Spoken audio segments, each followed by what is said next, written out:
Good morning, everybody, or good afternoon, or good evening. Captain Al speaking. And today we're doing FTD-3 flight. And just a recap of FTD 1 and 2. When you think about it, FTD 1 was primarily a period to get used to the flight deck preparation.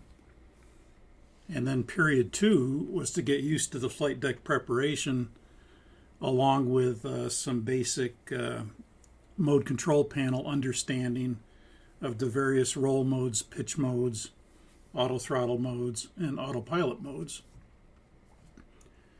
Period 3 is designed to kind of put those two together and then go from point A to point B, still with an emphasis on the flight deck preparation and still with an emphasis on all your modes of operation, but in more of a flight scenario from A to B. So that's kind of what it's designed to do. So the first three periods are really to set the stage for later periods, in that the students know how to do the flight deck preparation. They understand the basic roll modes, pitch modes, flight mode enunciations on the PFD, basic symbology, and then you get into some more navigational practice and approach practice and non-normal procedures as you go through the course.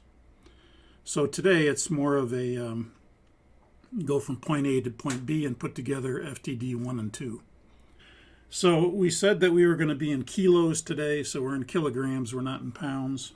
We also said that the flight deck preparation would start with the electrical power-up already completed, just like we got on the airplane, and it's powered up. So we're going to start with a preliminary pre-flight procedure. We also said that I'm not going to talk much. I'm just going to go through the setup. So let's get started with FTD number 3. And we'll start with the preliminary pre-flight procedure. So we'll bring the IRUs to nav. And we'll go ahead and check our status page. Hydraulic quantity is sufficient.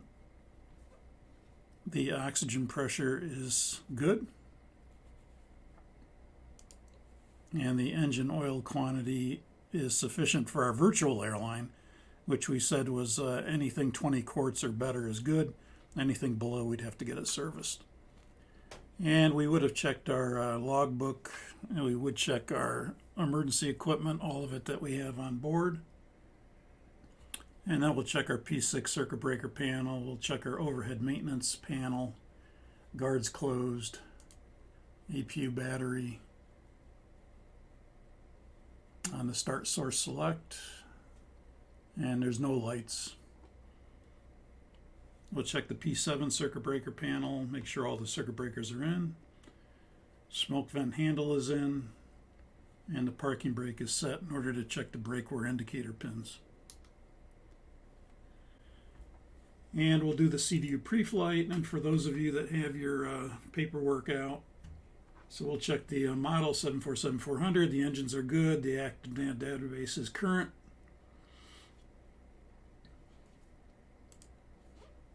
We'll go to the POSINIT page, the GPS position is there, and we can compare it with the airport position, which we're at KBFI. And that's comparable. So we'll use the GPS position for the set IRS position. And our time is 17:05 Zulu, that's correct. 11:05 local for me.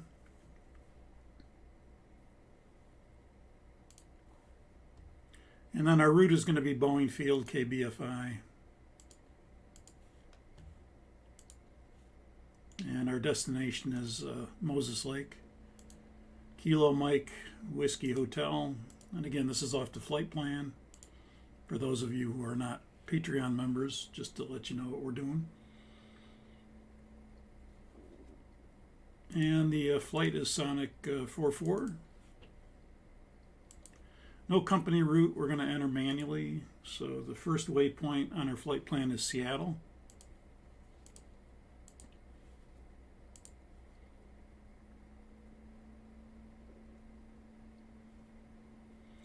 And then after Seattle is Victor 23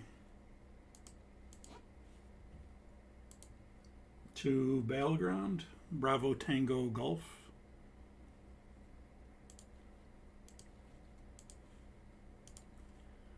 And then after Battleground is Victor 112 to Pendleton, Papa Delta Tango.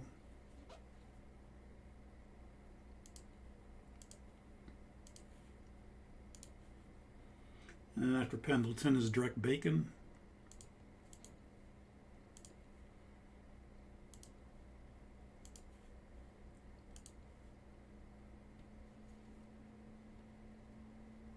And then after Bacon is Direct to Pelly. That's Papa Echo Lima Lima Yankee.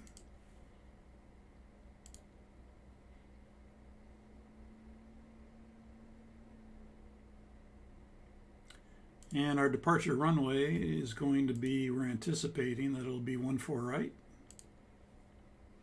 We'll probably have a SID, but we'll keep that out for now until we get the clearance. And then we'll activate and execute our route. We can copy the route into Route 2, and we could go to the progress page and check the total distance and compare that against the, if we had an actual flight plan, we compare that against the distance, and the flight plan should be comparable. It can be some mileage off, but usually it's not more than 10, 20, or 30 miles off.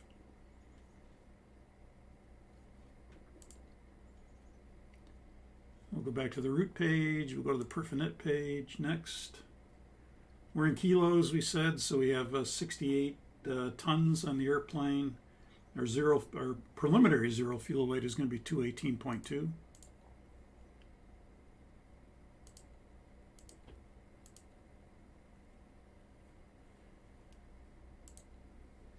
And that gives us a gross weight of 286 tons.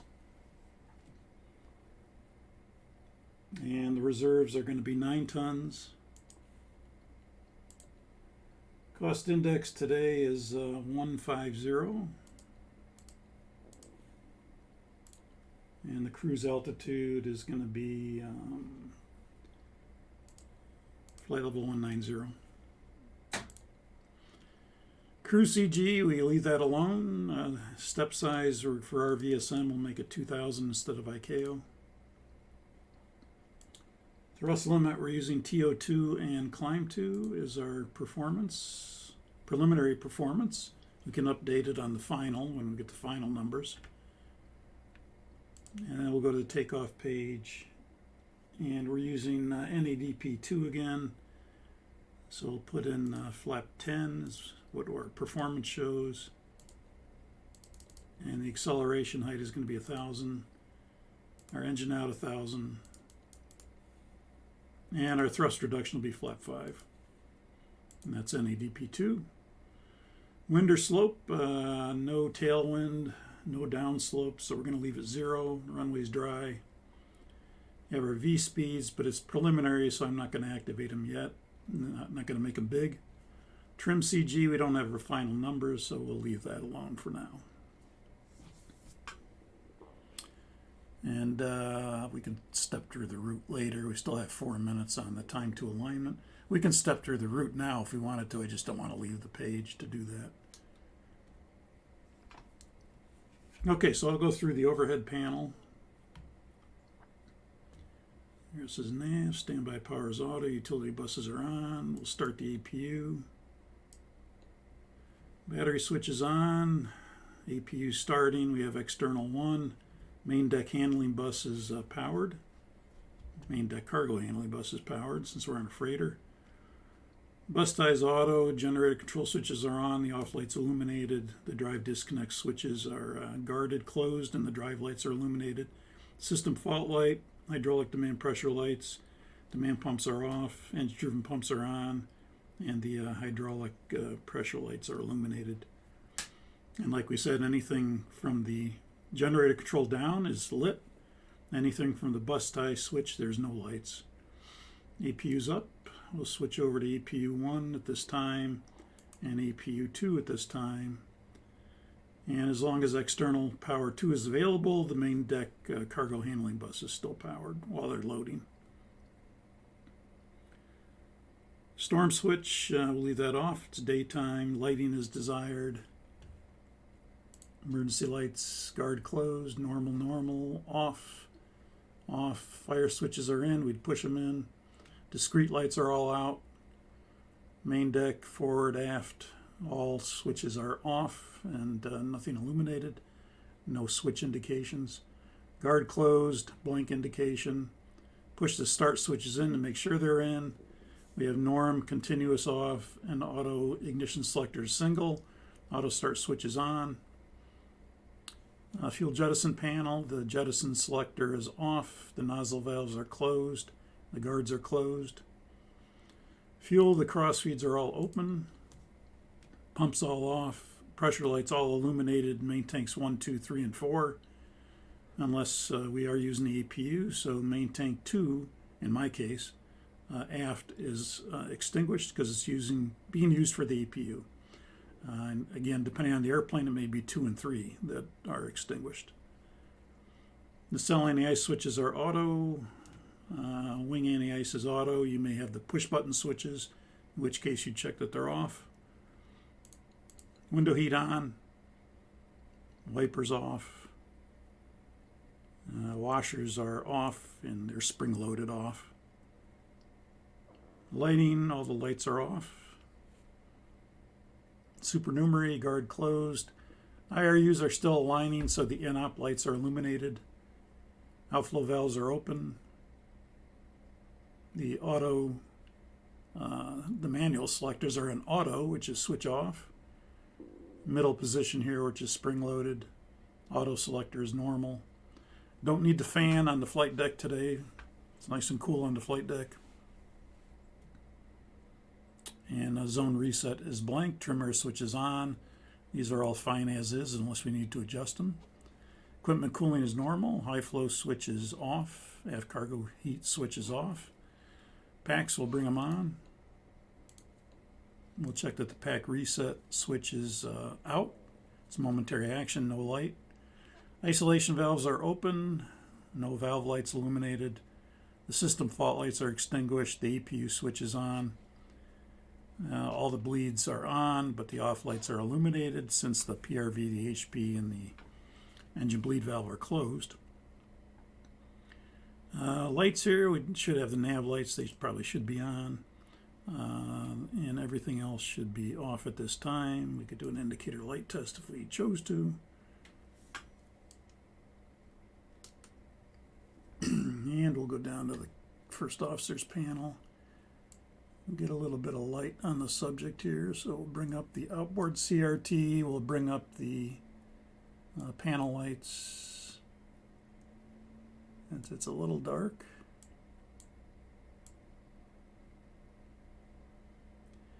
And we'll bring up the inboard CRT just a little bit. And we'll start at the flight director switch, flight director on. ICAS select panel as desired. For right now, we could have the engine display. Secondary engine is on. We'd want that. And that's about it for that. We want to be in baro. I'll leave the flight path vector off. We don't need meters. We're not in China or Russia. We're in inches because we're in the United States. ADF, blue, VOR, green. We'll be in VOR on both sides. We're in map, 20-mile range is good. Airport is selected on. It's technique. It's whatever you want here to be selected on, but I like airport on.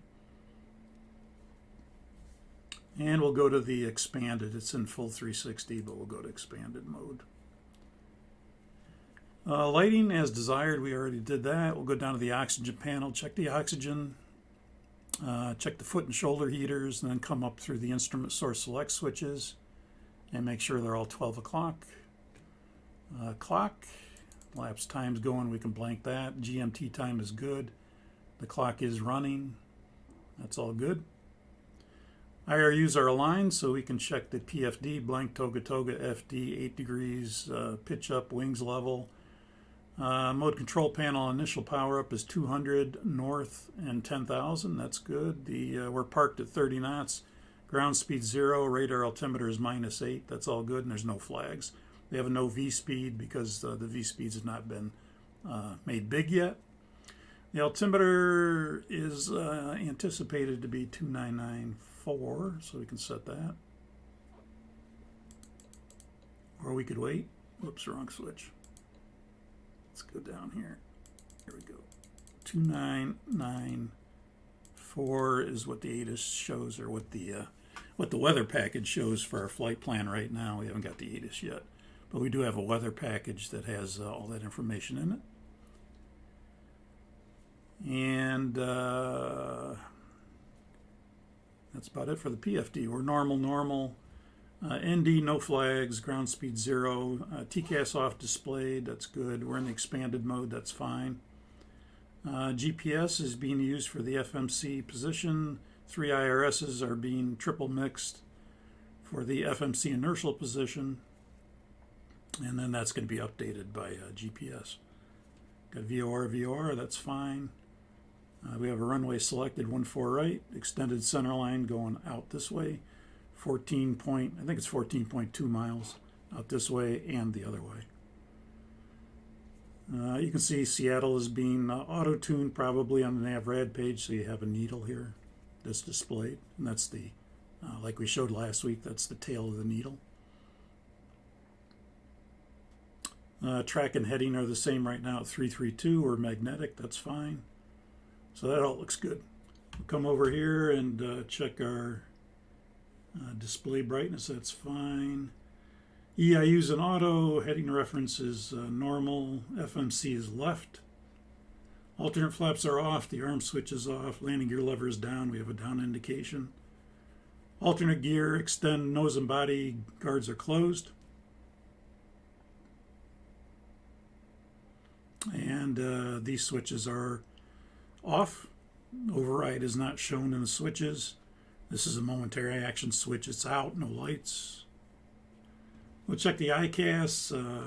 Should have good indications here for N1, EGT.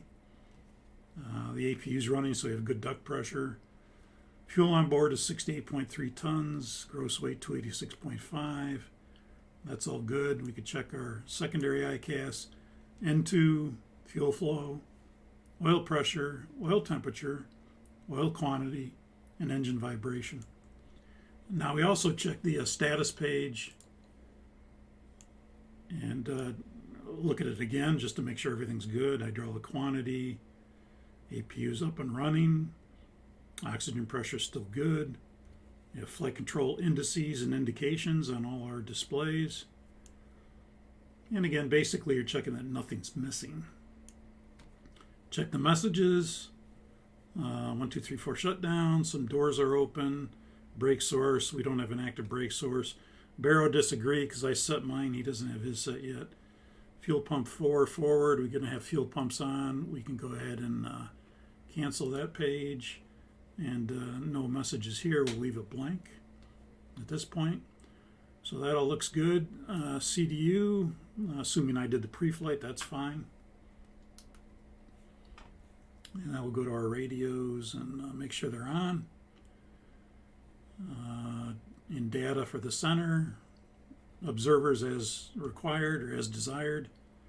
Smoking's on, seatbelt we can turn on at this time. Weather radar will be in weather turbulence, and will be in auto, and will be in left transceiver there for the radar, the receiver. And that's the up position. Down is the right and up is the left. Center CDU, rudder trim 0, aileron trim 0 for now. That's a momentary action switch, should be no light. I'll come up here to the right radio tuning panel. Again, the left is on left, the right is on right, and the center is on center. Frequencies in all the windows. Audio control panel, mine would be as desired. It's probably going to be like this from the oxygen check. It'd probably be like that, so I'd probably want to go to right in preparation to call clearance delivery. Again, we could put our frequencies in if we wanted to, but we've done that enough. Again, we'd normally put the ATIS and the clearance delivery frequency in here, and we could put ground and tower in here, and then when we get the clearance, we can put the departure frequency in here. I won't do that today. Transponder is in standby, and we'll put in 2000 just as a reminder. We don't have a clearance yet, VFR code. And then I'll come down here, check the printer, adjust my seat, adjust my rudder pedals, and then I'm pretty much done at that point. Captain will come over and turn some of his lights on so we can see.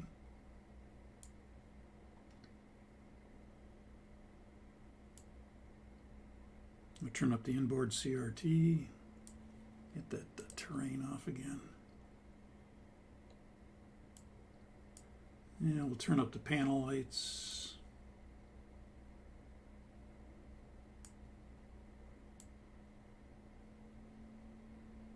And that's good, just so we can see a little bit, even though it's daytime. You can turn up the brightness of the CDU. And we'll turn up the brightness of the ISFD. And then we're ready to start for the captain. So we'll start at the EFIS control panel, and again we can check ADF is blue, VOR is green, and again we can check just to make sure they're good up in VOR. Again, we'll have to change that to baro, that's what we want, or in inches, that's fine. Flight path vector, no, unless you want it. Meters, no, we don't need it in the States. Map, 20-mile range is fine for now. Airport, TCAS off displayed down here, that's good. And that's about it for the EFIS control panel. Flight director on, auto throttle arm switch arm, auto, disengage bar up. And then we'd come down to our oxygen panel, check the our oxygen foot and shoulder heaters, come up through the EFIS, or all the switches for instrument source select switches, ISSS, this is sometimes called, instrument source select switches. Everything should be 12 o'clock. The IRS was in left, so I put in auto. And lighting's good. We'll get rid of the elapsed time again. GMT time's good. VOR, that's fine. Blank toga, FD. Flight directors are 8 degrees pitch up, wings level. 200 north and 10,000's good. We can set the altimeter. Yep, did the same thing. We should be in inches. And 9.4 is the altimeter.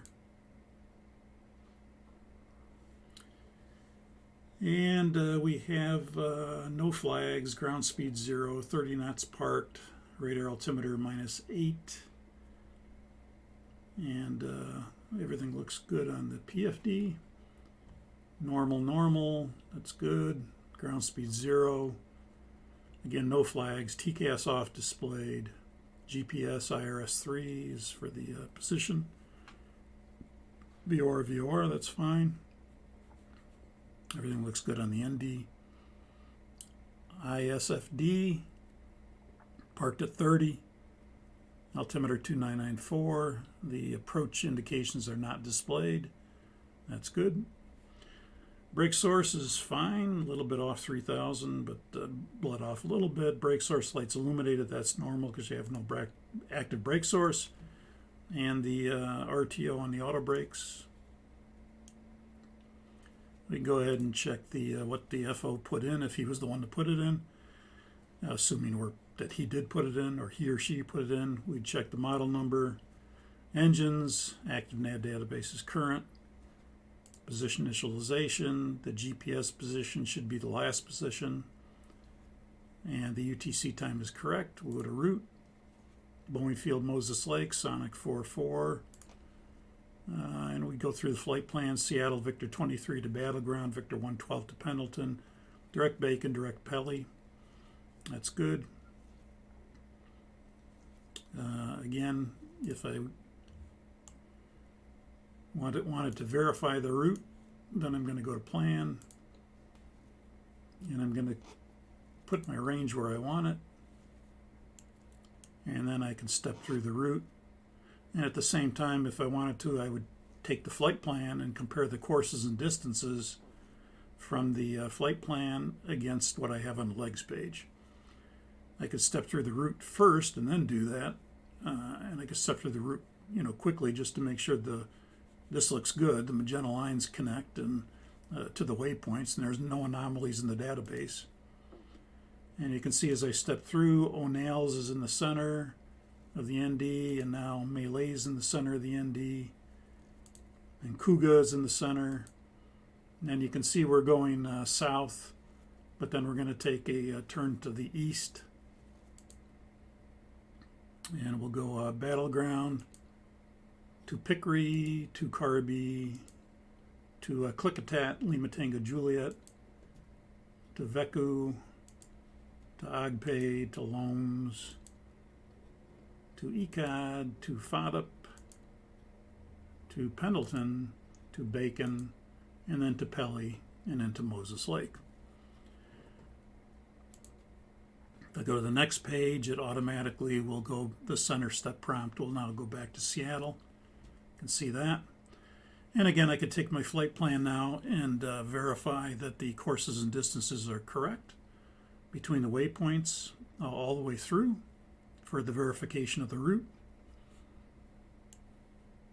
And then when I'm done with the plan mode, I go back to map mode. And then I'll go back to whatever range I desire.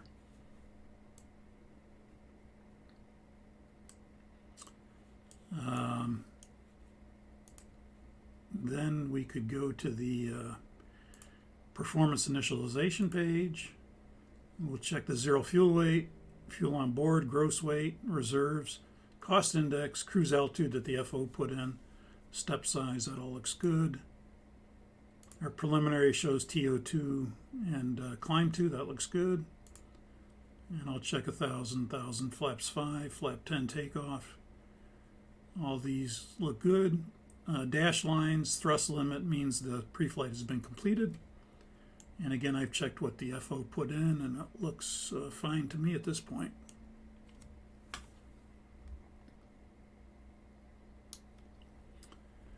Then I'll come down and speed brake down, reversers forward, thrust levers idle. Flaps are up, parking brake set, fuel control switches are cut off, stab trimmed, guards closed, which is auto. Spring loaded here to the middle position, which is the alternate stab trim switches. And then I'll come down and check my radio, my audio control panel. And again, it would probably be like this if I did the microphone check for the oxygen, when I did the oxygen check, and I'd probably go to left in preparation for flight. And then I'd adjust my seat and adjust my rudder pedals, and at that point I'm pretty much done with the cockpit setup. And then I could call for the pre-flight check list. So let's check the doors. Looks like the doors are already closed. We don't need external power anymore, so we could call the ground, flight deck to ground. And he says, yes, sir. And we say, we'd like to remove external power at this time if we could. Or he says, we'll remove ground power. Running, again, we always make sure we're on the APU before we tell them to remove it, because we don't want things going dark. Okay, so now let's do the pre-flight checklist. I'm not sure where Mr. Sylvan is here. I may have to advance it a little bit. Let's hear what he says. First Officer Sylvan, pre-flight checklist now. Pre-flight checklist. Oxygen. Tested 100%. Flight instruments. Heading 332, altimeter 294 inches. Parking brake. Set. Fuel control switches. Check them here. Cut off. Pre-flight checklist completed. Thank you. Okay, let's see. Doors are closed. The external power has been removed. We'll get the ATIS. And so ATIS information alpha looks like it's current right now. Now, sorry, Charlie. It'll be 130 at 12 knots, 15 statute miles, sky clear, temperature 15, dew point 8, altimeter 294 inches. We're departing runway 14 right, and advise on initial and they're landing ILS 14 right. Advise on initial contact of Charlie. So we'd call clearance delivery, Boeing clearance delivery. It's Sonic 44 Heavy, IFR to Moses Lake, information Charlie. He says Sonic 44 Heavy cleared to Moses Lake via, or departing runway 14 right via the Ken 8 departure. After SIGIT, expect direct McKean, flight plan route. Can climb, maintain 5,000, expect 1000 5 minutes after departure. Seattle departure will be 126.5 and squawk 3767. 3767, Sonic 44 Heavy. Now, Roger, give ground a call when you're ready to start engines. Sonic 44 Heavy. Thank you. So we'll go ahead and put that in.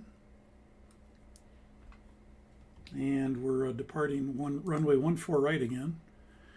So even though it's selected here, I'll select that first because that's going to give me the SIDs that are applicable for runway 14 right. And the two SIDs that are applicable are the Kent 8 and Nervna 1. We want the Kent 8. No transitions. We go back to the route page. We go to the next page. And we see we got the Kent 8 to Zigid. And then he said after Zigid, expect McKean flight plan route. I'll leave the discontinuity in there for now. Go ahead and execute that.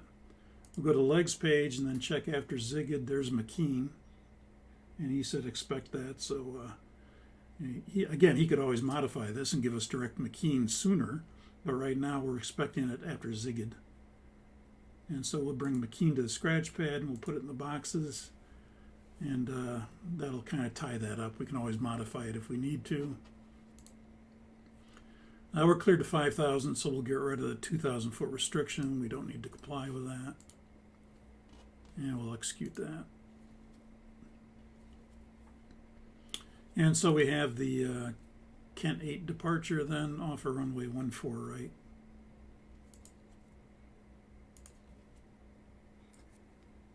So we got the ATIS, we've got our clearance. We could set up part of the clearance. And so we've got 3767 for the squawk. 3767. And departure, we'll put that in here. Departure we said is going to be 126.5.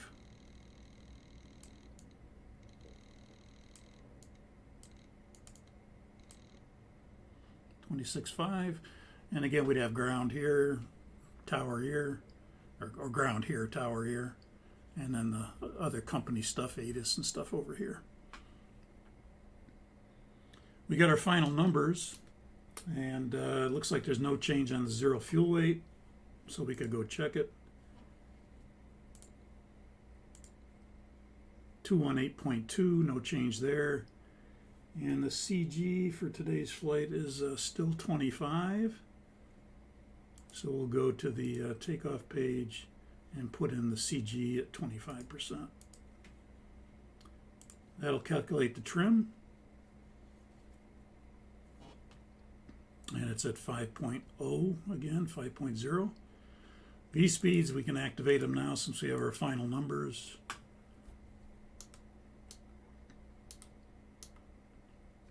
And then we can go to our MCP and we can set that. V2 is going to be 158. We're going to arm LNAV and VNAV. We're departing 14, so that's going to be 135 runway heading. And we're going to 5,000 is the clearance.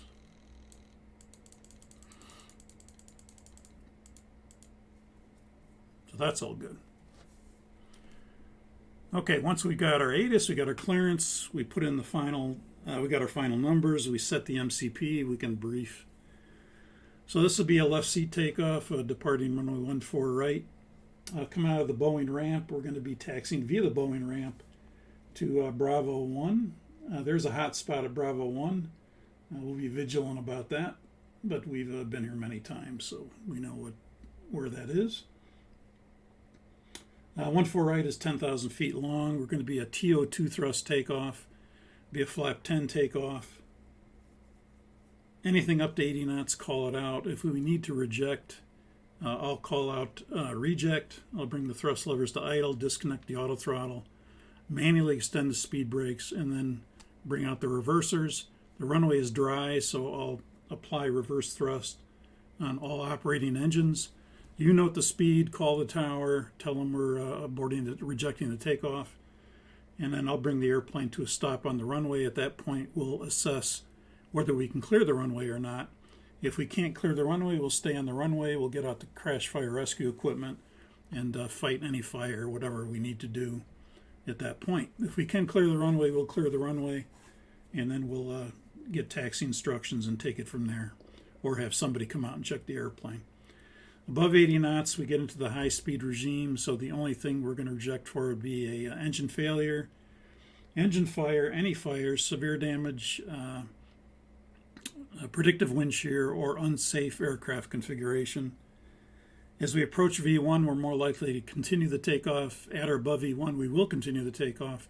With a positive rate, we'll get the gear up. And then we won't take any action on anything until at least 400 feet. Above 400 feet, if we require a memory item, I'll call for that memory item. And then we'll carry that out. Preferably, I'd rather wait till 1,000 feet if the airplane will allow it, and carry out any non-normal above 1,000 feet if we can do that. If we need to return, we don't need to dump fuel, and the weather's good today, so we'll plan on a return to 1-4 right. We could always go to SeaTac 2 if we need another airport to go to and maybe better crash fire rescue. We're heading to the east, so the east is the higher terrain. Minimum sector altitude is 6,400. In that area, I'm going to be in terrain, you be in weather as the pilot flying. Normally I'd be in weather, but I'd rather see the terrain when we're training like this and I can't see your side. It's a team atmosphere on the flight deck, so you keep an eye on me, I'll keep an eye on you. Speak up if there's something you don't like, we can discuss it and come to a consensus on it. Don't keep anything in. The supernumeraries have been briefed. Do you have any questions? No questions. Okay, let's see. External power is removed. The doors are closed. Why don't you call ground and we'll get engine start clearance.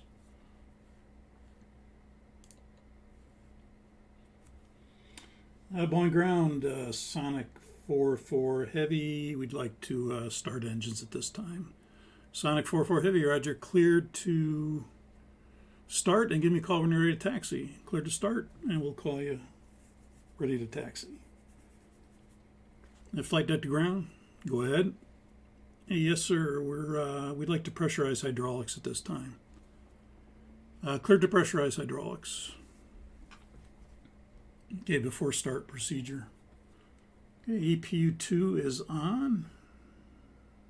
We'll go to aux, auto.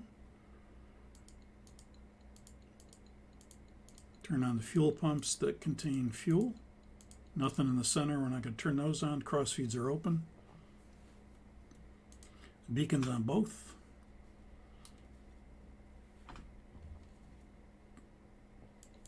Recall. Engine 1, 2, 3, 4 shutdown. That checks. Cancel. Captain will check the MCP and then set the rudder trim, which I'm doing now.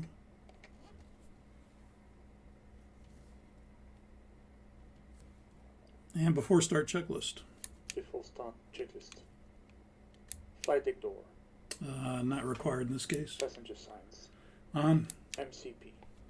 MCP is V2-158 heading 135, altitude 5,000. Takeoff speeds.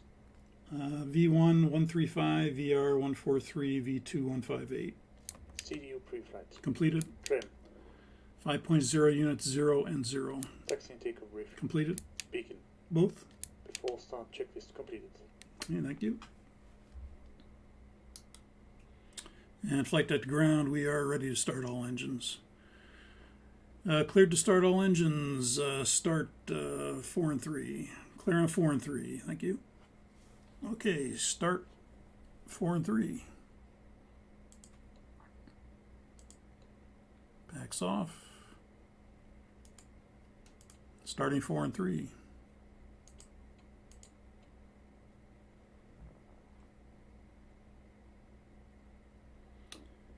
And again, we're looking for rotation of N2. We're looking for oil pressure. We're looking for N1 to start to turn. We're looking for fuel flow, and we're looking for light off. We've got all those things. EGT's lighting off. My hand is off the fuel control switch with an auto start. I should see the EGT red tick mark disappear, and it'll peak and then go down the EGT, and then the red tick mark will disappear. And then again, I'm checking for about 26% or so on N1, in the 400s on the EGT, and the N2 will be around 64, 66%, something like that. So kind of 246, something like close to that, 246. EGT's a little less today. That's good. That's fine. And you can get rid of that hydraulic pressure demand 4 message. We know what that is. And flight deck to ground, good starts on 4 and 3. We'd like to start 2 and 1. Clear on 2 and 1. Clear on 2 and 1. Start 2 and 1. Starting 2 and 1.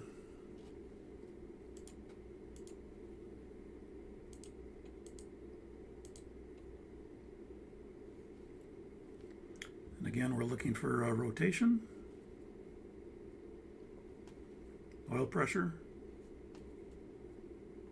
N1, fuel flow, and light off.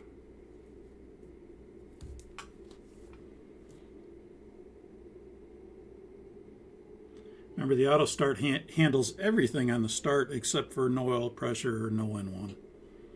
We'd have to abort the start for that if we saw that.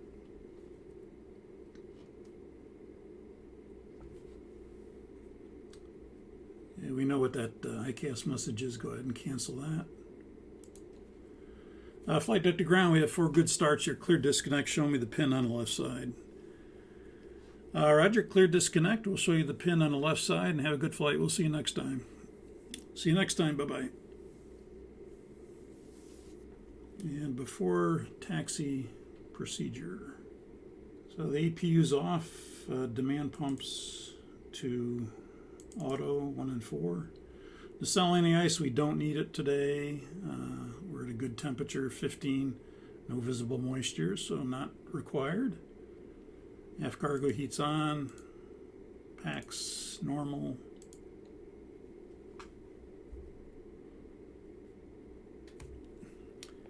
And we'll come down here, go flaps 10.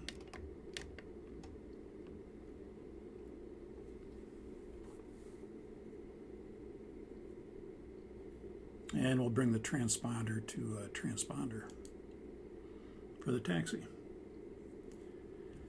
You'll also select status here for the flight control check.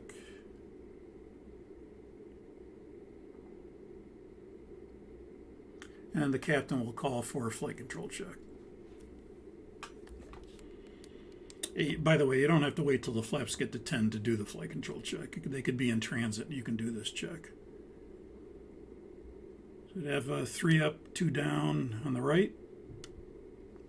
Neutral. 3 up, 2 down on the left. Neutral. 2 down. Neutral. 2 up. Neutral. 2 right. Neutral. 2 left. Neutral. And again, we're checking full and correct movement and that they're moving in the proper direction. There's sometimes when you can, there's like a test switch in the lower avionics bay, and if they test the yaw damper and they leave that switch on, you could do a flight control check and not get full displacement. That's because that test switch might be on. So That's why when you check these things, you're checking for, you know, that they're not only moving in the correct direction, but you got full displacement. That happened to a couple of crews actually, where they taxied out and they went like this, and they only had half deflection. And it was because that test switch was on that maintenance had done on the yaw dampers. They never turned it off. Okay, so that's good. We'll get rid of that.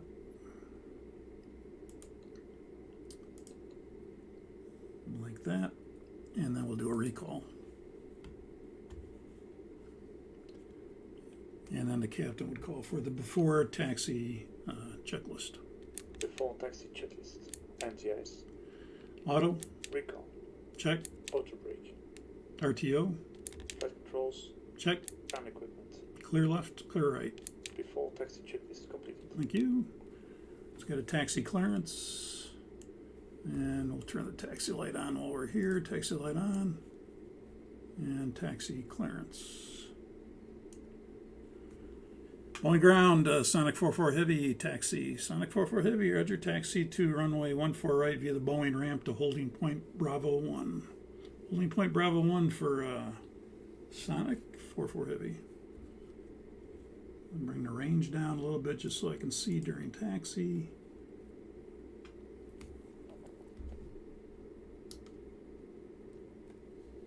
And we'll release the parking brake. And we'll start the taxi.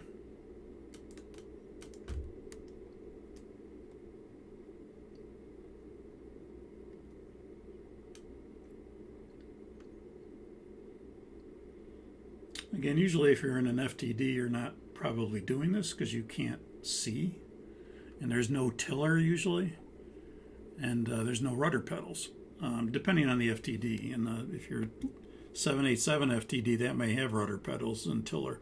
But most of the 747s don't.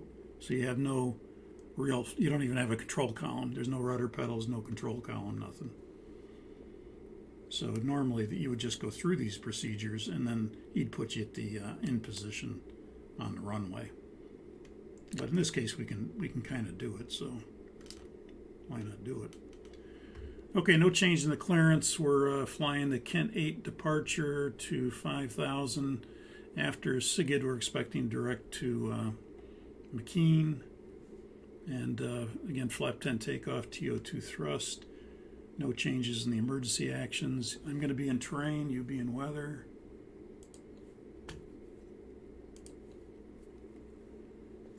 And before takeoff checklist. Before takeoff checklist. Flaps. 10. Before takeoff checklist completed. Thank you.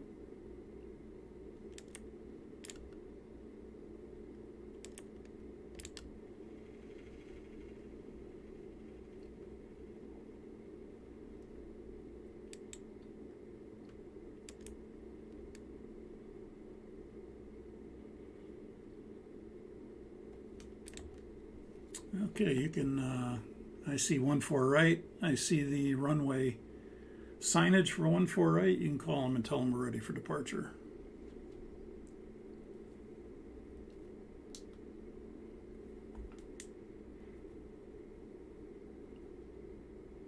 Boeing Tower, Sonic 44 Heavy, ready for departure, runway 14 right. Sonic 44 Heavy, roger, line up and wait, runway 14 right. Line up and wait, 14 right, Sonic 44 Heavy. Okay, final items. Lights will come on. RATA.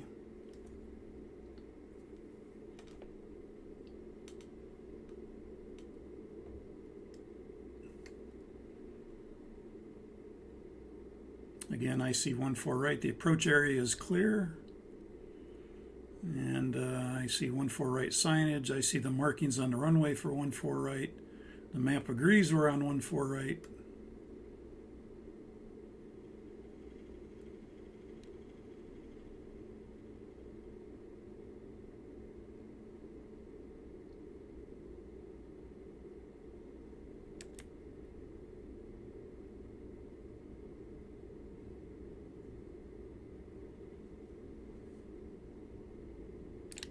I'm going to go ahead and turn on the inboard landing lights when we're clear for takeoff. Normally that would happen, but I'll turn them on now just because I'm changing screens. And Sonic 44 Heavy, you're clear for takeoff, runway 14 right. Can maintain 5,000 and expect McKean after SIGID. Sonic 44 Heavy, roger, clear for takeoff, 14 right. Okay. Takeoff, we'll start the elapsed time.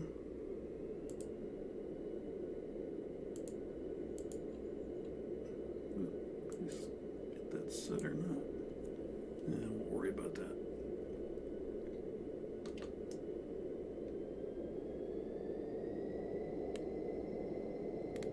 Set takeoff thrust. 80 knots. Check.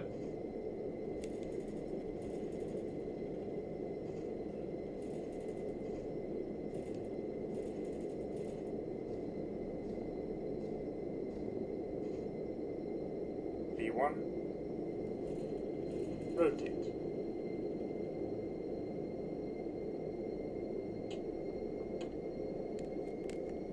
Positive rate, gear up. Positive rate. Gear up.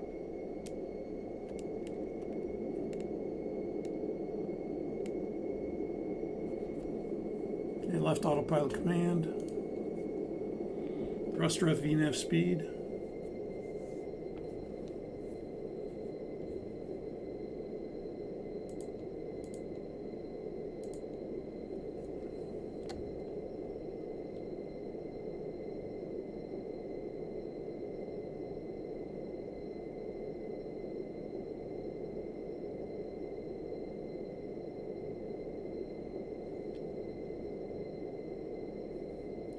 Flaps 5. Flaps 5. Climb.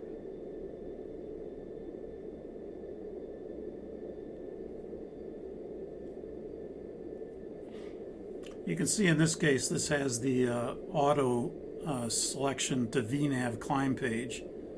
When I changed my flap setting for the first time, it went to climb. Some airplanes have that, some airplanes don't. Flaps 1. Flaps 1. And if you don't have that feature, I have that feature selected on, but if you didn't have that feature, then once you're airborne, you can go to the VNAV climb page anytime. In this case, like I said, it is automatic that it came up. Flaps up. Flaps up.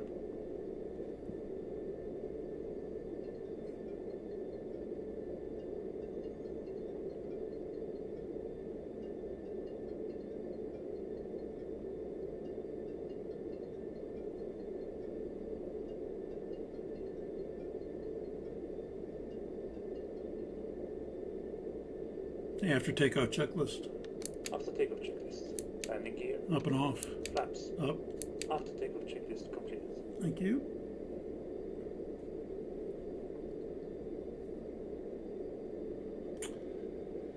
And Sonic 44 Heavy, if we didn't say it before, you can just switch to departure. Switch to departure, Sonic 44 Heavy. Good day. Departure Sonic 44 Heavy, we're leaving 3,500, climbing to 5,000 on the Kent 8 departure. Sonic 44 Heavy, roger, after Zigga direct McKean flight plan route. After Zigga direct McKean flight plan route to Sonic 44 Heavy. 1,000 level off checks.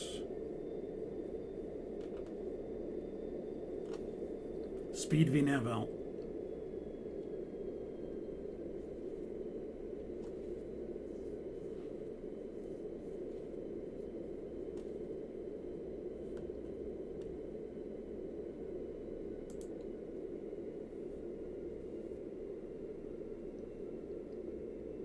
Sonic 44 Heavy, climb and maintain 1,000. Sonic 44 Heavy, leaving 5,000 for 1,000. So we set the, we can just spin this up and push the selector. That'll go to thrust, ref, VNAV speed, it'll start to climb, and then we can fine tune this.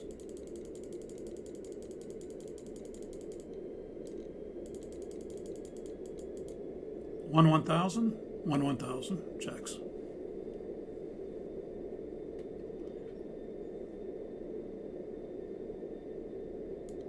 And heading to course. We'll bring our range up so we can see the active waypoint. Transition now to a flight level change climb. We'll get out of VNAV. Thrust, flight level change speed. So again, in flight level change, the elevator is pitching to maintain the speed that's in the MCP window. This case is 253, below 10,000 because of the weight. It's bumped up a little bit. And the thrust is right now full climb 2 thrust.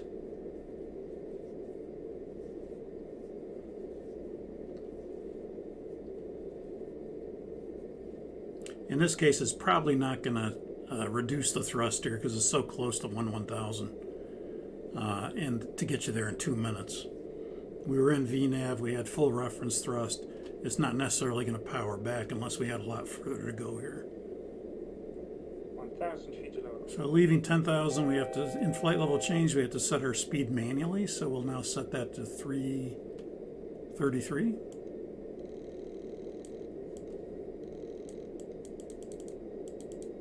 $1,000 level off checks.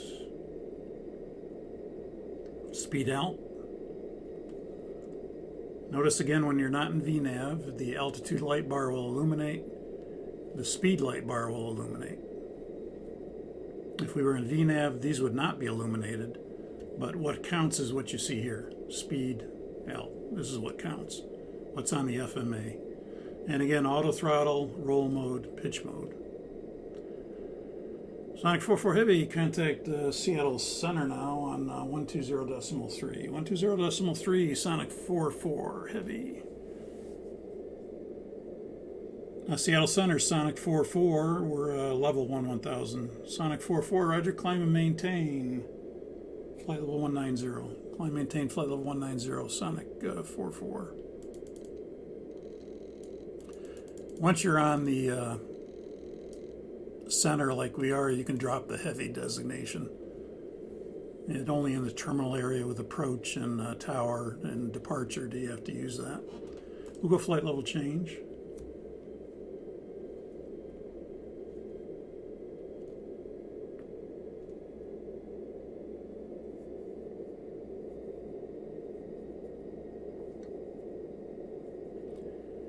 So we're going from 11,000 to 19,000. That's an 8,000 foot change.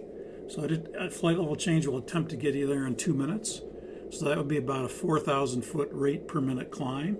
Well, we know it can't give us that. Certainly at climb 2 it can't give us that. So it's just going to go to the full reference thrust, and that's what it's done. It's gone to the full reference thrust.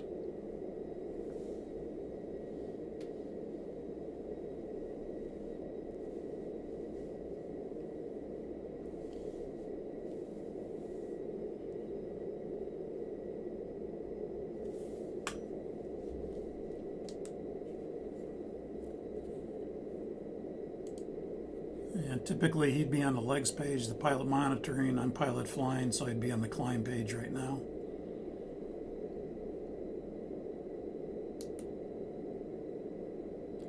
You can see the green arc here represents where the airplane is going to reach what's set on the mode control panel, which in this case is flight level 190, based on your current vertical rate. So we have 190 or 19,000 set in the MCP in the mode control panel.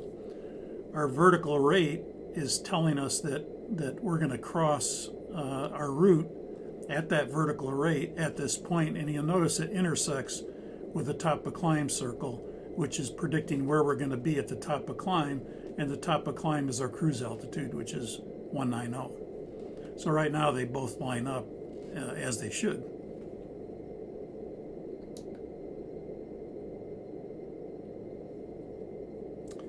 You'll notice that Mr. Sylvan here, he got off my lights except the taxi lights. So he turned these all off for me automatically, except the taxi light he didn't turn off. But he'll turn these off normally above 10,000 feet.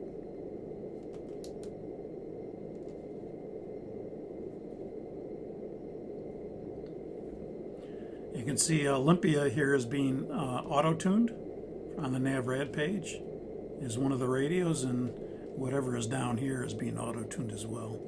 which is Tacoma. You can see it right here, Tacoma. So Tacoma and Olympia are being auto-tuned right now on the NavRad page, if we were to go there. Sonic 4.4 Heavy, maintain your present altitude, maintain your present altitude. Got a little bit of a traffic conflict above you, 2,000 feet. Sonic 4.4 Heavy, Roger, will maintain our present altitude. Sonic 4.4 Heavy, Roger, you can maintain flight level 180 for now, and or maintain 17,000 for now till you're clear of that traffic.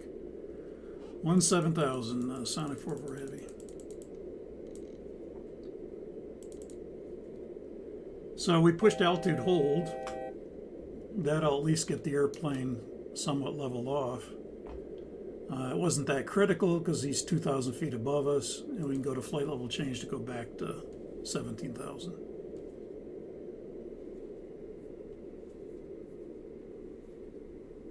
So again, that's a use for altitude hold. Again, if like we said, if it was critical, you could always disconnect the autopilot and pitch over manually. That would tend to be a little bit abrupt for the passengers, but if it was a critical situation, you'd have to do it. This is fairly smooth for the passengers, how it levels off, but it's going to overshoot the altitude. And again, this would even be a little abrupt, depending on your climb rate. Sonic 4.4 Heavy, you're clear of that traffic now. Climb and maintain flight level 190. Clear that traffic, climb, maintain, flight level 190, Sonic 4.4 Heavy. We'll go up to 190. And notice again the top of climb now. If you look at this, it's moving out. As we fly along, it's going to go ahead and continue to move out and update itself. Notice the green arc is gone. But once we climb, it will come back into place. So you'll see when I go flight level change, that green arc is going to come from the top here to the bottom on the ND. So here it comes. And again, it should overlay the top of climb. Based on this current vertical rate, this is where you're going to reach 19,000. And again, you notice in flight level change now, it's got a shallower rate of climb, because it says, well, you only got 17 and 19, that's a 2,000 foot change. I can give you about 1,000 feet a minute to get you there in 2 minutes. And it's giving us about 1,000 feet a minute. And that's good. We don't want to go blasting up through 190. So if we did use VNAV, it would be a little more abrupt, and it would kind of, so this is more of a use for vertical speed or flight level change where you have a smaller change to make. There's a transition altitude, 18,000 standard. There's 1,000 a level off.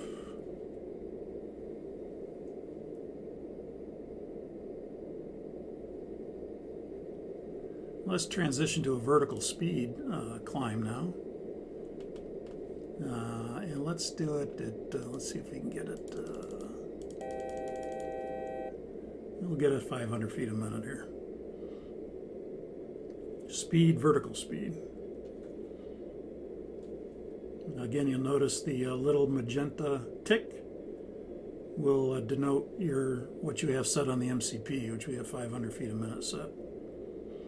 And again, the elevator is pitching to maintain the vertical rate, and so it's not maintaining speed, it's maintaining the vertical rate, and the auto throttle is maintaining your speed. And as we discussed, no problem doing 500 feet a minute, 1,000 feet a minute, 1,500 feet a minute in the climb, speed out.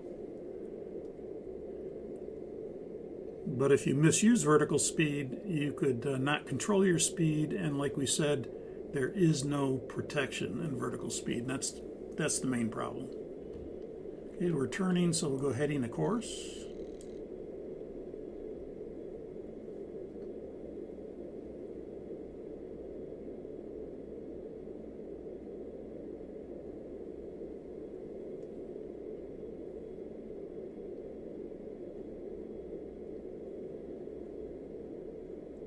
Okay, so one more basic review of the roll modes and the pitch modes. Remember, the roll modes are heading select, heading hold, and LNAV. We're in LNAV right now. If I spin the heading bug to the left, that's the shortest direction, so the airplane's going to turn left if I go to heading select. Heading hold will hold your present heading. If you're in a turn, it's going to roll out and hold that heading. If you go to heading select right now, it'll turn the shortest direction. Notice when you're in LNAV, the heading indicator disappears after 10 seconds. So you can't really see on the ND, where's my heading? Where's my heading bug? But you can see it over here on the PFD. It's off scale. That's what it's telling you. It's off scale, in this case, at 096. So let's go 090. Notice it comes back when I set the heading bug. But again, I'm in LNAV still. So it's going to disappear after about 10 seconds or so. And again, I can't tell where the heading bug is now, but I can look here. And I can see it here, 090 heading. It's off scale, so it's all the way there. So now if he says, turn left or turn right to a heading of 200, I don't want to just blindly reach up here and push heading select. Because I could see that, gee, I don't see where my heading bug is. Well, it's over here. It's off to the left. I need to turn it to the right. So let's turn left to 090 heading. That's going to be a left turn. That's the shortest direction.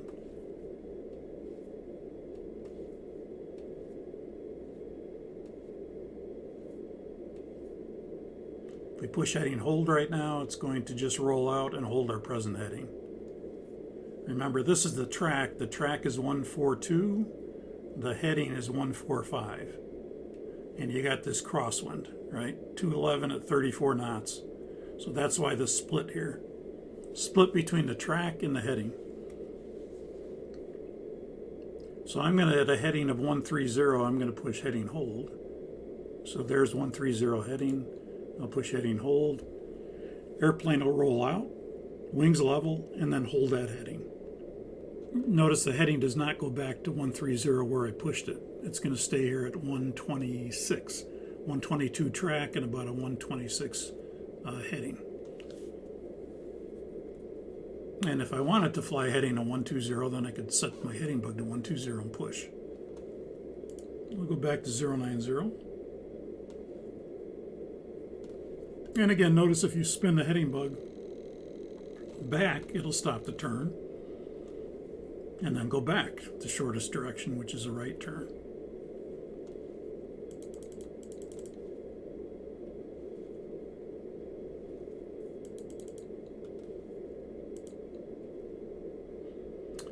Again, the bank angle limit selector works in heading select only. In auto, it's 15 to 25 depending on your speed.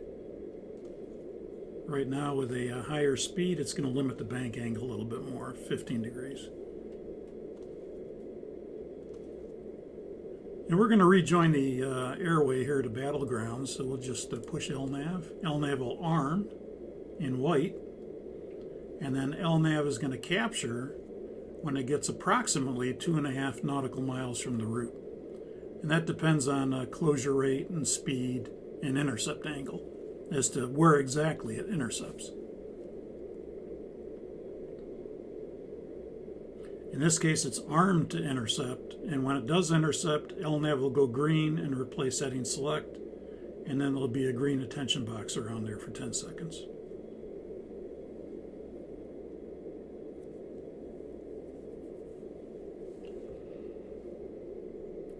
Pitch modes we already talked about pretty much. Vertical speed holds the vertical rate. Flight level change gives you a variable climb depending on the magnitude of the altitude change. In a descent, it's just idle thrust, and it gives you what it gives you. Notice we just passed a beam Rourke, and Rourke went white, and Battleground went magenta, and Battleground is now the active waypoint. But we're still coming in to intercept that airway to Battleground.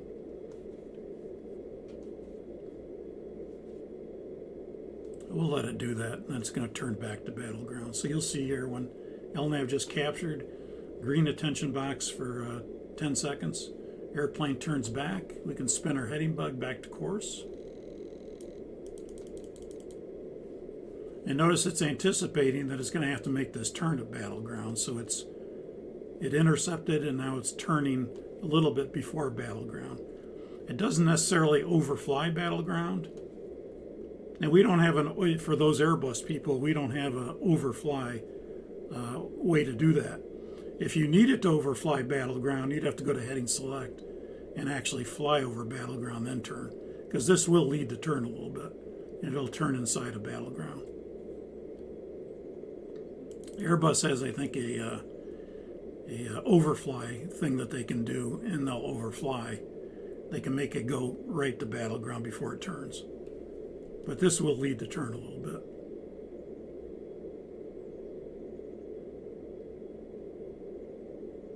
You'll notice as we pass a beam battleground, battleground will go white, and Peoria will go magenta.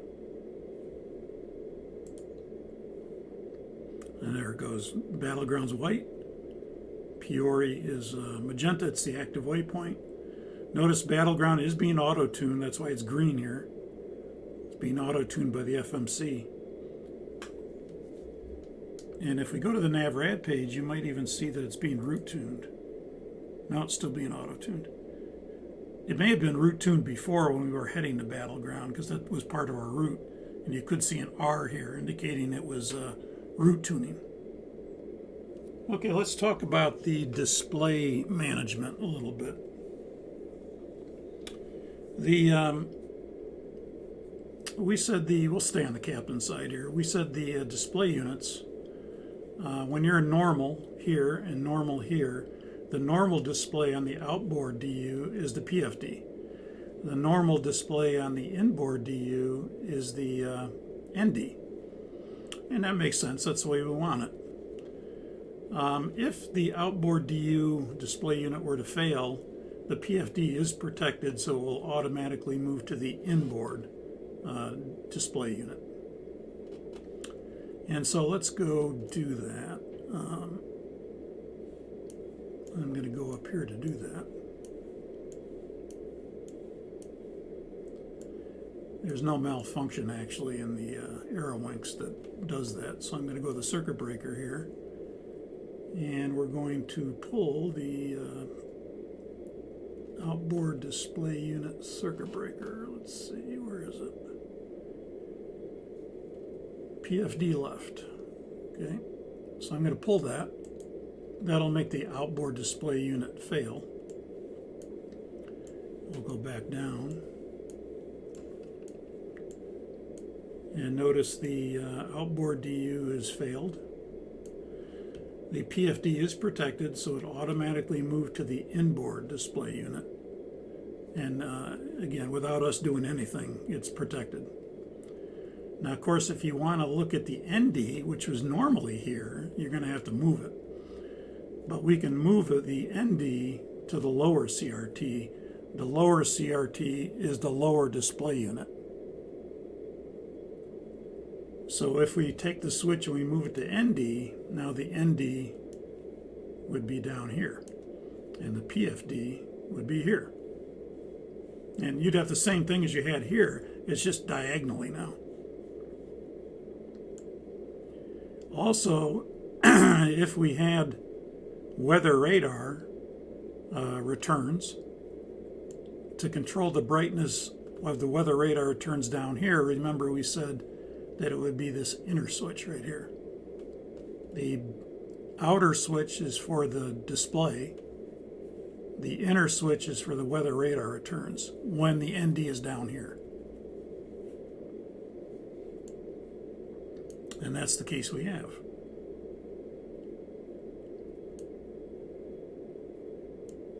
Now let me go back up. And I'm going to put that circuit breaker back in.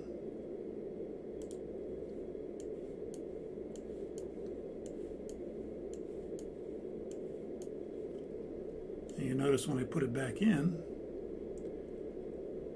the PFD moved over here and the ND can resume its place on the inboard. But you also have it down here now, still, because the switch is still an ND. So I need to take this switch and put it back to normal, and then I'll get the ICAS. Because what's normal down here? Normal down here is the secondary ICAS or synoptics. That's what's normal down here. Now you'll notice on the inboard CRT switch, that has a normal position, and the normal position is the ND. But if for some reason the outboard display unit failed and the PFD did not move over here automatically, you could take this inboard CRT switch and move it to PFD. What you're doing is you're forcing the PFD to go from here to here. So notice when I go to PFD, that moves. Even though it hasn't failed really, I forced it over here. And then I could bring the ND down to here again. Notice when I do that, primary ICAS goes to a compacted form. The compacted form means that N1 looks the same with the tape displays, but everything else is digital. You still have the same information, it's just all digital. Now, if you take your engine display here and you push it, that'll go back to primary, but secondary is not shown because the ND's down here. If you push it again, it'll go to compacted.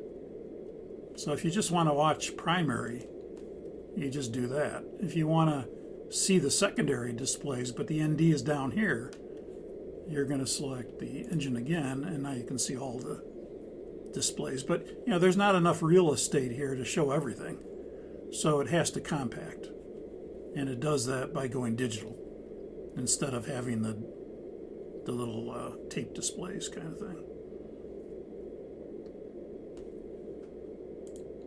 And we'll go back there.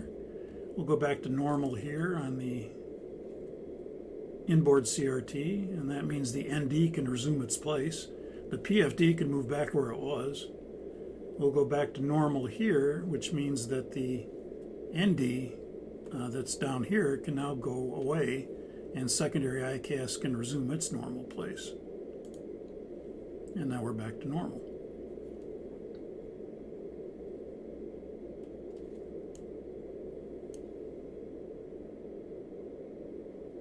Okay, let's go back to, let's go up here again. And let's pull the circuit breaker for, let's see, EFIS control. No, we don't want that. EIU, no, we don't want that. Upper ICAS. Let's pull the circuit breaker for upper ICAS. That's going to fail the that's going to fail the upper display unit, and then we can expect everything to shift to the lower display unit. So let's do that. Let's go back downstairs. And now you can see the upper display unit has failed. The lower display unit goes to compacted. And again, you've got the primary ICAS indication of N1 completely, but everything else, the EGT, has gone to compacted, and everything else is compacted. But you have everything here. Again, if you were to take your engine display and go to engine, you can redisplay primary of N1 and EGT in its normal format, but you're not going to see secondary. The only way you're going to get secondary is in a compacted mode, unless you use the switch here.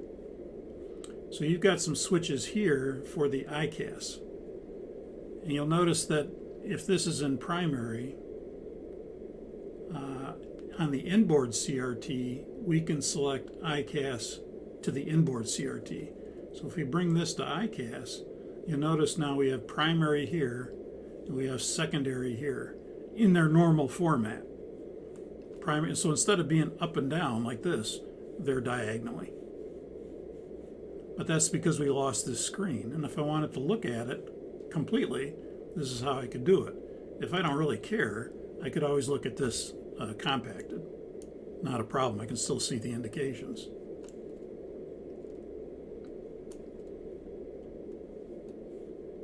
So again, inboard CRT means this is the inboard CRT. Going to ICAS means you're moving the ICAS to the inboard CRT.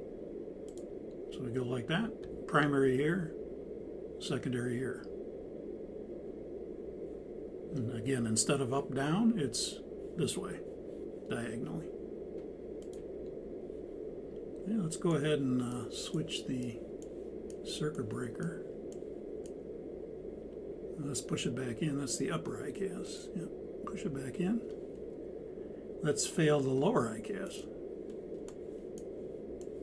The lower display unit. Now you see that's failed. Compacted here. Again, if you push engine, it'll go to primary. Push it again, it'll compact. You can notice if we wanted to bring the ICAS again to the inboard, we can select that, and now you'd have it this way. Primary, secondary. Failed. The ICAS primary here is a way that you can force the primary ICAS if the top display here, the upper DU, the upper display unit failed, but ICAS primary did not show up down here. You can force it down to the lower CRT by going to ICAS primary. So we're kind of protecting that ICAS primary. If it did not go automatically, you can use this switch to select primary ICAS down here if for some reason you only had secondary. Notice the little shadow is telling you that this is pulled out because you can't really see the white indication of the circuit breaker. You're looking at it head on. So they have to have some way to kind of show you that it's been pulled. So there's kind of like a little shadow there. If you push it in, there's no shadow. Push it out, there's a shadow. Let's see, while we're here, is there anything else? We had talked about this. If the EFIS control panel does fail, that's when you will get the select prompt. So if I pull that out, just to review that one more time, you get the ICAS message, EFIS control right, and now you'll see if I try to change the range, nothing's happening because the panel failed. If I try to go to the data switch or terrain switch or anything, it's not working. Try to go to ADF, it's not working. So again, you could go to the menu page, and now you have the select prompts. Remember, we said these will only come up on some airplanes if it fails only, because you wouldn't have this control panel switch here. This would be gone. On some airplanes you have this, and this is kind of the more updated version of it, to have this, to be able to turn it on and off. But if you didn't have this, the only way you get into this is if this fails, the EFIS control panel fails, then you'll be able to get into that. And then we could go to select, and now anything we can do up there, we can do down here, and we talked about that. So you want to go to the 40-mile range, we can go up to 40 miles. You want to go back to 20, you can go to 20. You want to go to the full map mode, full 360 mode.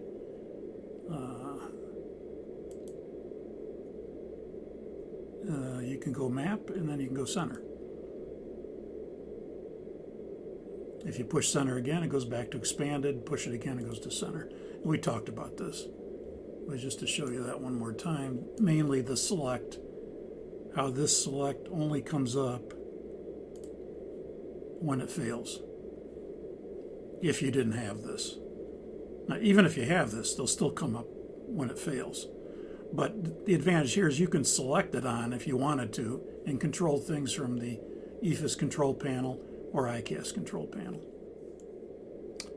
Sonic 44, after Pendleton, Papa Delta Tango, you're clear direct WOTC, direct Pelly. After Pendleton, direct WOTC, direct Pelly. Sonic 44, roger, after Pendleton, direct WOTC, direct Pelly. Okay, so after Pendleton, we're going to go direct WotC. Now, WotC is not part of my routing. We could look for it, but it's not part of my routing, so I'm going to have to type it out. After Papa Delta Tango, direct to WotC. And you can see we just passed over looms, and now we're going to ECOD. Bring our range up a little bit here, or down a little bit, so we can see that a little better. So this is an easy one, right? After Pendleton, we can just go direct to WotC.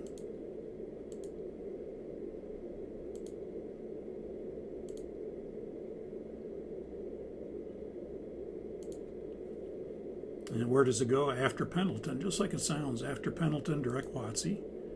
That'll create a discontinuity. And you'll see that after Pendleton, we have a dashed white line going to WotC.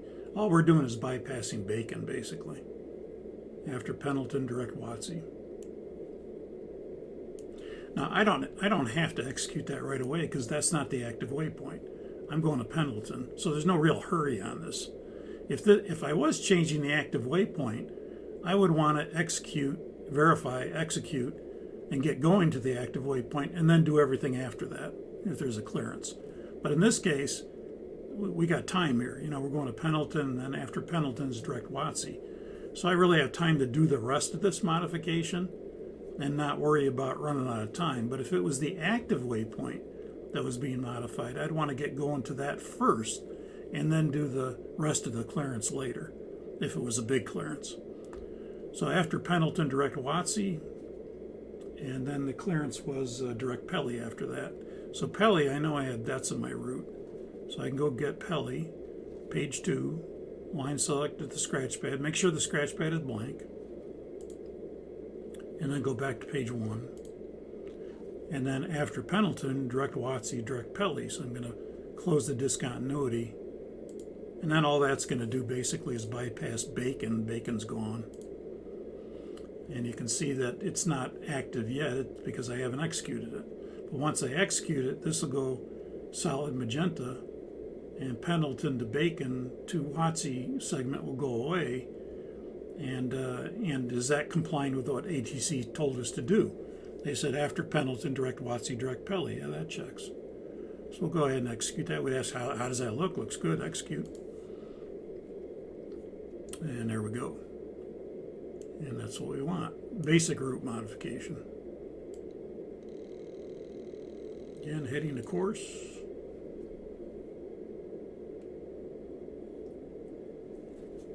And Sonic 44, you can expect the ILS runway 32 right at Moses Lake.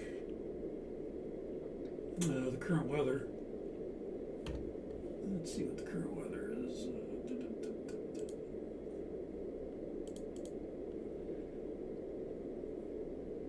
Current Moses Lake weather is 33015 knots, visibility 7 miles, ceiling 3000 broken, temperature 23, dew point 15, altimeter 3000, ILS runway 32 right in use, landing and departing runway 32 right. Advise on initial contact, you have information X-ray. We can preset at this time if we want to our altimeter. So we said it was not that one, 3000. So we can preset that in white. It's ready to go when we go below 18,000. That's ready to go. We'll be auto brakes 2 for landing. Nice long runway.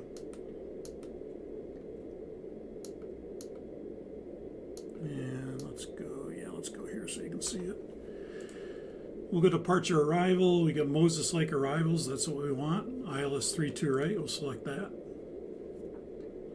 This is part of the Y pattern. Depart first. He didn't say any transitions. He just said expect the ILS 32 right. So we can assume we're going to be radar vectored right now. So no transitions yet, unless he gives us one. So we'll execute that. So we got depart. We'll go to legs. That's what I meant, legs page. And then we see we have WotC, Pelly, discontinuity, Ogbee at 3,300, Pelly at 2,750. Well, you said after Watsy, direct Pelly. So from Pelly, we can probably expect to come in for the approach. So if we take this Pelly to the scratch pad and bypass Ogbee and put it in the discontinuity, that should bypass that Ogbee, and now we have Watsy, Pelly to the runway, and the missed approach to Batum. That's kind of what he's telling me we're going to do. So we'll go ahead and execute it. We can always change it. So we went dep bar, selected the approach, we went legs, we modified as we needed to based on the information we have. Navrad, we'll check the ILS 1095.327 is correct. We'll check it when we brief it. And VORs are good, ADFs are good, nothing else is required here. We'll go to the approach reference page, flaps 30, 151. We'll put VREF 30, speed 151. We have the auto brakes set. And you notice we're right at our top of descent point. So Sonic 44 Heavy, you can descend and maintain 4,000. Descend and maintain 4,000. Descend and maintain 4,000, Sonic 44. So we can set 4,000 in here. We just passed the top of descent. We'll go flight level change. We're going to use that on the way down.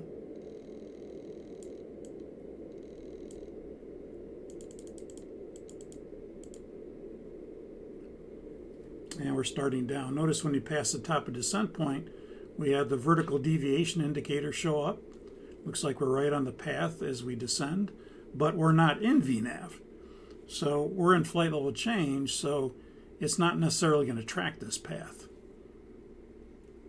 You can see it's starting to veer a little bit now. It's going a little high on the path. Below it would be high on the path, above it would be low on the path. Okay, there's transition level 3000.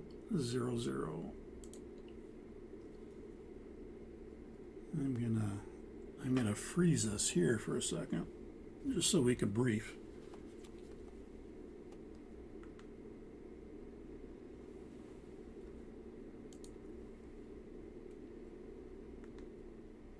All right.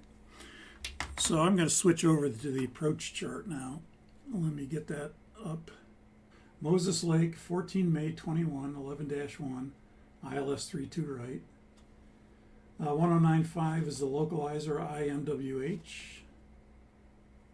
And right now on the PFD it shows 109.5. You can't see it, but it shows 109.5/327. So that simply means it's not identified yet.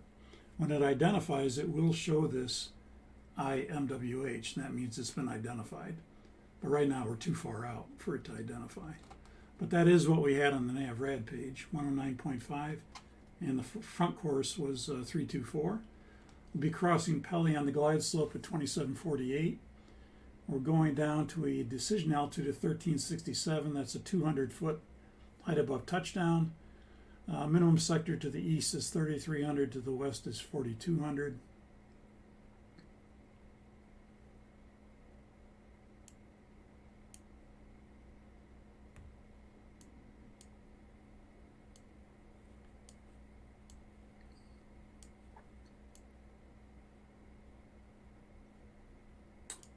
We need a 2,400 RVR, or a half mile required for the approach. Again, it is a 200-foot height above touchdown.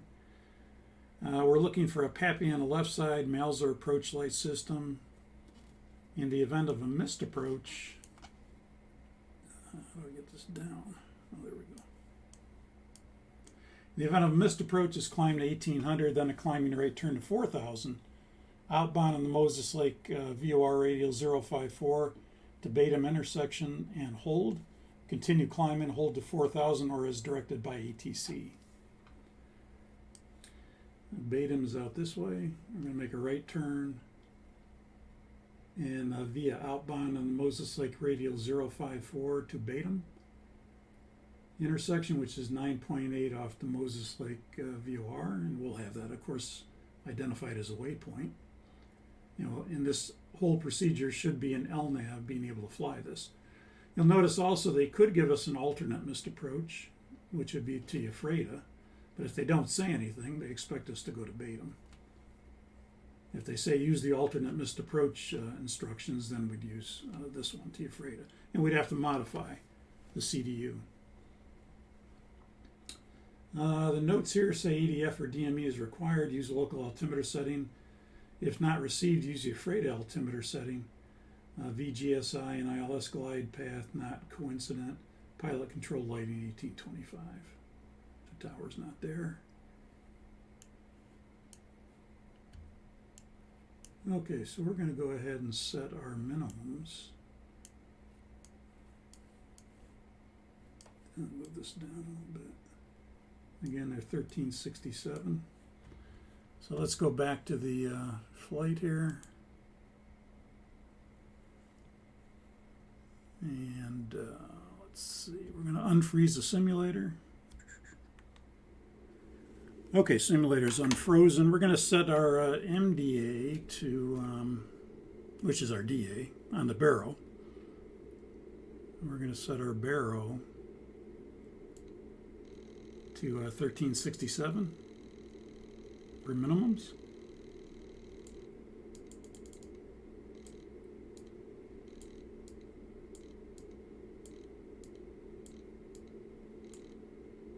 $13.69.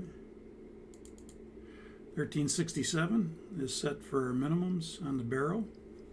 We don't set the radio unless we're doing a Cat 2 or 3 approach. We're 300, we pass the transition, and then we can do the descent checklist. Descent checklist. Recall. We'll check that. Recall. Nothing on recall. Auto brake. Auto brakes are 2. Landing data.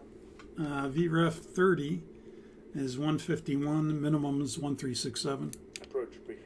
Completed. Descent checklist completed. Okay, thank you. Approach checklist. Approach checklist. Altimeter. 3000 inches. Approach checklist completed. Okay, and we'd cross-check each other's altimeters, make sure they're set, not only on the ISFD, but also look at the other person's PFD and make sure he set the minimums. Sonic 44, contact Grant County approach now, 126.4. Good day. 126.4, good day.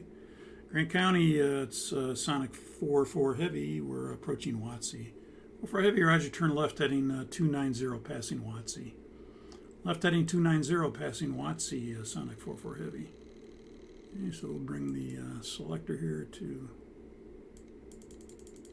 290. We're approaching Watsy at this time. We're turning at the waypoint, so we can go ahead and select now. Now, once we're on vectors like this, we can do what's called extend the center line. Now, previous to this, we were in LNAV going to Watsy. And then he said after Watsy, fly heading 290. As soon as we do that, or as soon as he has us do that, and we're in heading select, now we can go ahead and extend a center line, an extended center line to the runway, or to one of our final approach fixes, or one of our fixes, doesn't matter which one. But in this case, we know he's vectoring us to Pelly. So we can go ahead and extend a line to Pelly, and that gives us a reference to where the extended center line is. So the way we do that is we would come down, bring Pelly to the scratch pad, bring it back on top of itself on page 1. And the course from Pelly to the runway is 327, and that's the course we want for the extended center line, 327. 1,000 feet to lower. In reality, it's 324 when you do this for real, but for some reason in here it's 327, which is fine. And notice when you put in that 327, it goes big, and now it extends the course out of Pelly 300. Okay, so we put in 327 course, and that will extend the 327 course out of Pelly for 699 nautical miles. So in other words, if I increase the range here, it doesn't matter what I increase to, I'm always going to see this. And then I'll go ahead and execute that. When I do, that'll extend the center line into Pelly on the 327 inbound course. And I can't miss now where the extended center line to Pelly is. So that's called extending a line to the final approach fix, or sometimes they'll say, give me a line to Pelly.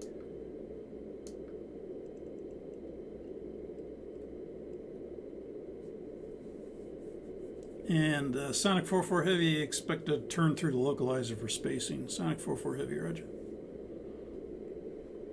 You can see that I'm a little too far out here for even picking up the localizer. It's still 1095, it's still 327. And you can see here that I'm flying through the localizer. Localizer alive.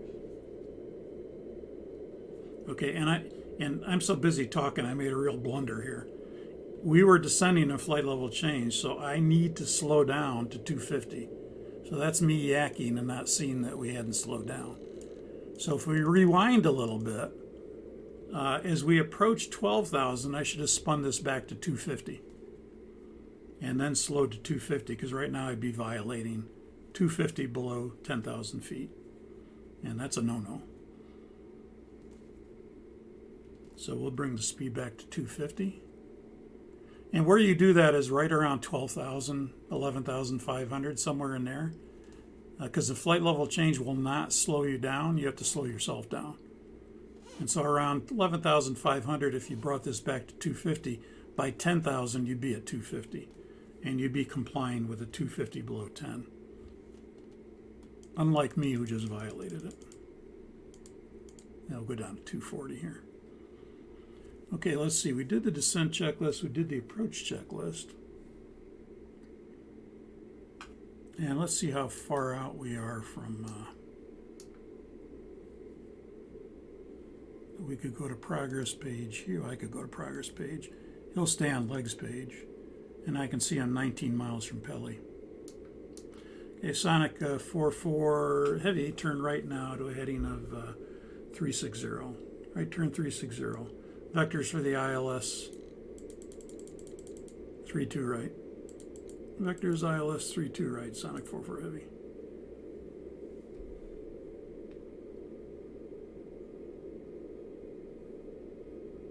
Now let's go flaps 1. Flaps 1. We did the descent checklist, we did the approach checklist.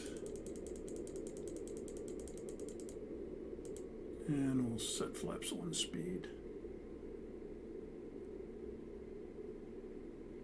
Now Sonic 4-4 Heavy, right turn 020. Right turn 020, Sonic 4-4 Heavy. Let's go flaps 5. Flaps 5.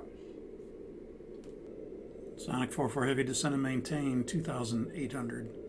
Sonic 4-4 Heavy, leading 4,000 for 2,800. Okay, 2,800. Checks. We'll go down vertical speed. Let's use vertical speed for this one.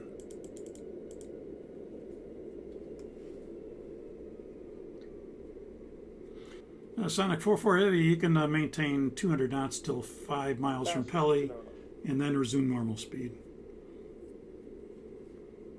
Sonic 4-4 Heavy, Roger, will maintain speed 200 till 5 miles from Pelly, then we'll resume normal speed.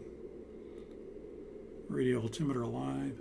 Sonic 4-4 Heavy, left turn now to a heading of 350. Intercept the localizer, approach clearance in 5 miles. Sonic 4-4 Heavy, left turn 350, will intercept the localizer and approach clearance in 5 miles. So alarm the localizer. Again, the localizer is showing proper displacement. The glide slope is showing proper displacement. That's all good.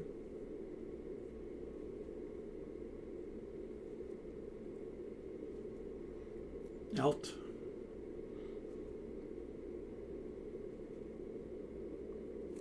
And let's go flaps 10. Flaps 10. And we're 5 from Pelly. We can resume normal speed.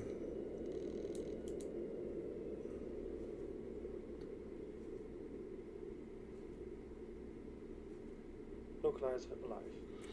Localizer alive checks. Localizer capture. Okay, and we can arm the approach now.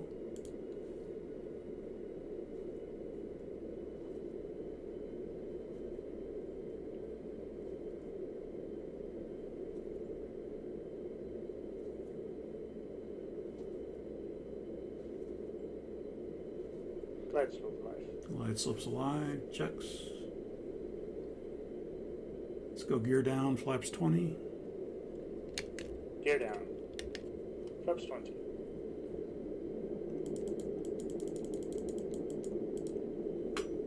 And I'll set my speed and I'll arm the speed brake.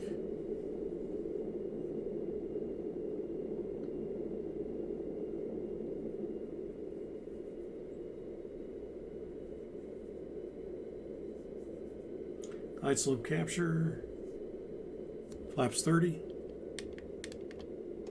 And flaps 30. We'll set speed, and we'll set missed approach altitude as 4,000. There's Pelly at 2,720 feet, it looked like.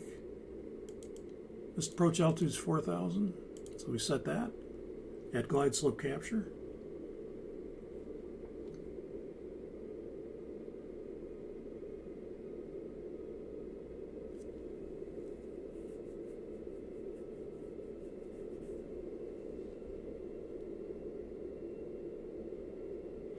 1,000 feet, instruments normal, missed approach altitude set.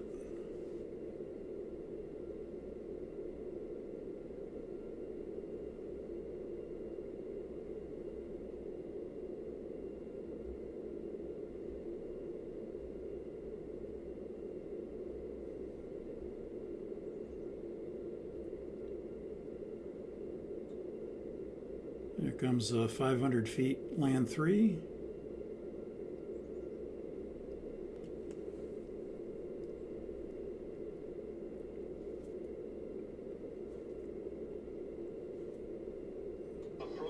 You're approaching minimums. Approach lights are in sight. Runway's in sight. Minimums Landing. 100, 50, 40, 30, 20, 10. Speed brake up. Reverser's normal.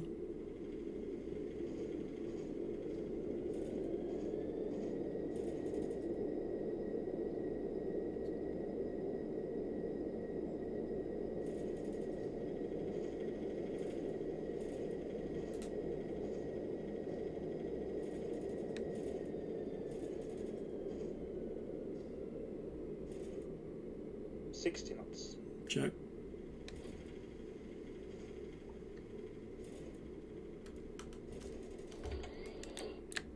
Auto brakes Auto off. brakes.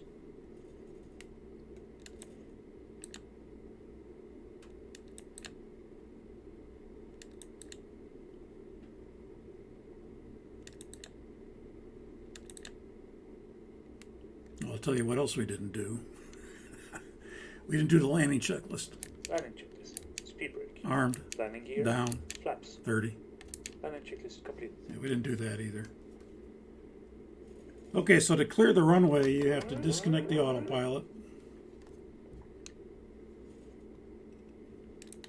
Sonic 4-4, you can make a right turn and contact ground. Sonic 4-4, Roger will make a right turn and we'll switch to ground.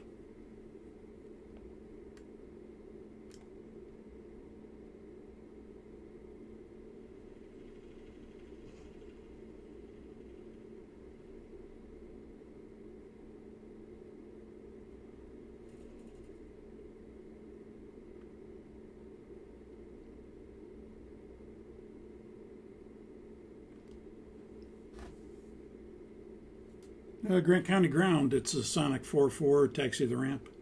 Sonic 4-4, Roger, taxi to ramp position. Sonic 4-4, Roger. Now we'll do the after landing procedure. We're going, make sure we're going the right way and we know where we're going. Once we do, after landing procedure.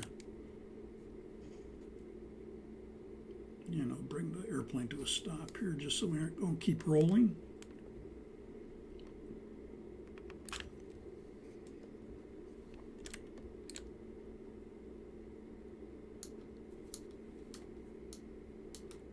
Okay, so the captain would get the speed brake.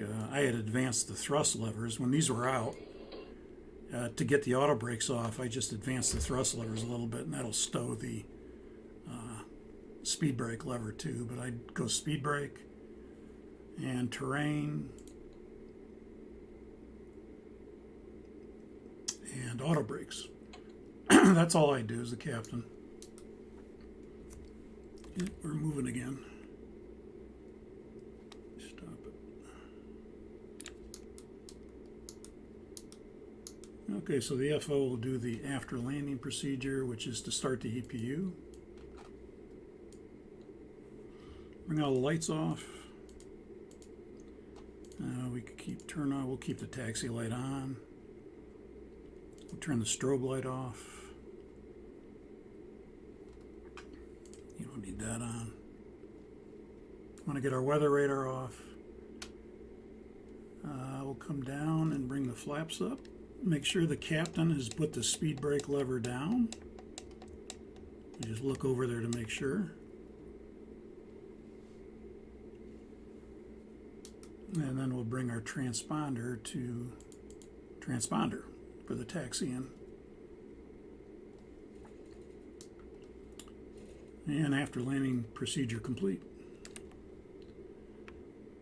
So we'll say we're approaching the gate area, or ramp area. We'll go ahead and set the parking brake. So you gotta push the brakes, pull that up, release the brake, there you go. You're trying to do things that you normally do with your feet.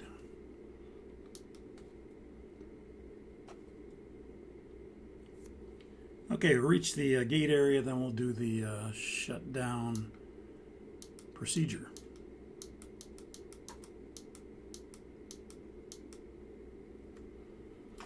And so the FO would come up here, select APU 1. We're not going to select 2. Go to aux.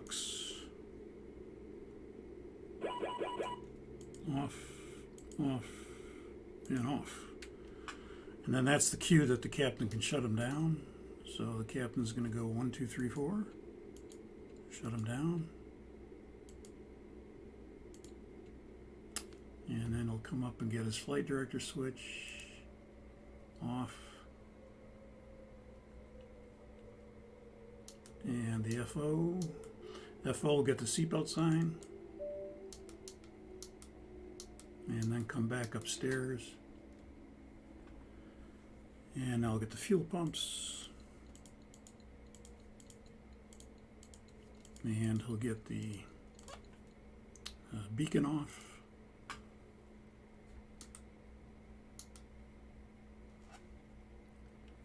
And I'll go to the status page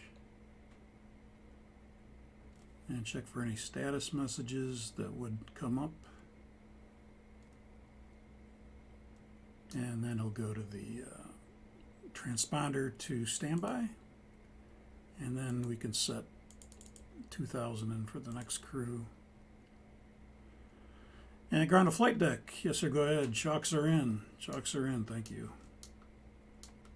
So then the first officer would come up here and turn the, whoops, wrong way.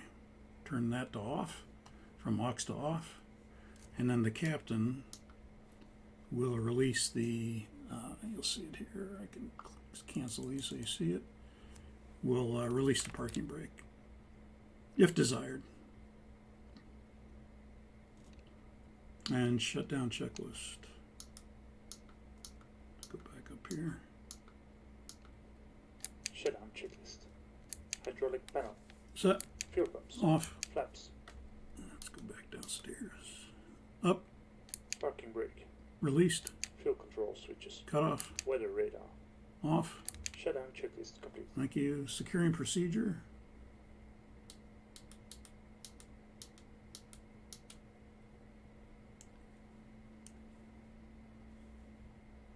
And bring our IRUs off. Again, if you need to check the errors, you could do that on the maintenance page. Some people do and write them in the logbook, some don't. Emergency lights off. Oops, wrong button.